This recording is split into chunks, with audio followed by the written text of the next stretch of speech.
నిన్ను తిట్టినట్టు నటిస్తా, నువ్వు నన్ను తిట్టినట్టు నటించు. తద్వారా మనిద్దరం శత్రువుల్లాగా ప్రపంచం అనుకుంటది. ప్రపంచం ఎటు పోకుండా నీ వైపు, నా వైపు ఉండేలా చూద్దాం అన్నటువంటిది అమెరికా, చైనాల ఎత్తుగడ.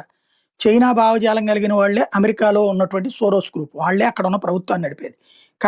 కాపోతే పెట్టుబడిదారీ విధానం ఉన్నటువంటి వాళ్ళు అమెరికా, యూరప్ దేశాల్లో, కమ్యూనిస్ట్ విధానం ఉన్నోళ్ళు వీళ్ళు. అంతే. తద్వారా ఎక్కడికి పోనీయకుండా వీళ్ళ చెప్పు చేతల్లోనే ప్రపంచపు సంపద ఉంచుకుంటున్నారు. జనాల్ని నీ వీపు నేను గోకుతా, నా వీపు నువ్వు గోకు అన్నటువంటిది ఉంది.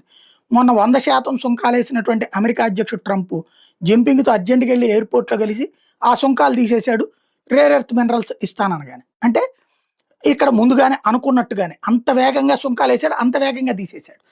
మన మీదన సుంకాలేసిన నెలన్నర తర్వాత వాళ్ళకేసి, మన మీద సుంకాలు ఎంతవరకు ఏం తేల్చలేదు, వాళ్ళకి మాత్రం తీసేశాడు. అంటే ఎంత గేమ్ నడుస్తుందో చూడండి. అట్లాగే ఇప్పుడు 26% సుంకాలు అప్పట్లో చైనా అమెరికా మీద వేసింది.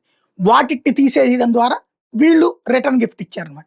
అంటే చైనా మీద అమెరికా సుంకాలు తీసేసి, అమెరికా మీద చైనా సుంకాలు తీసేసింది. ఇద్దరు శత్రువులు అనేది నాటకం మాత్రం నడుస్తూ ఉంటుంది.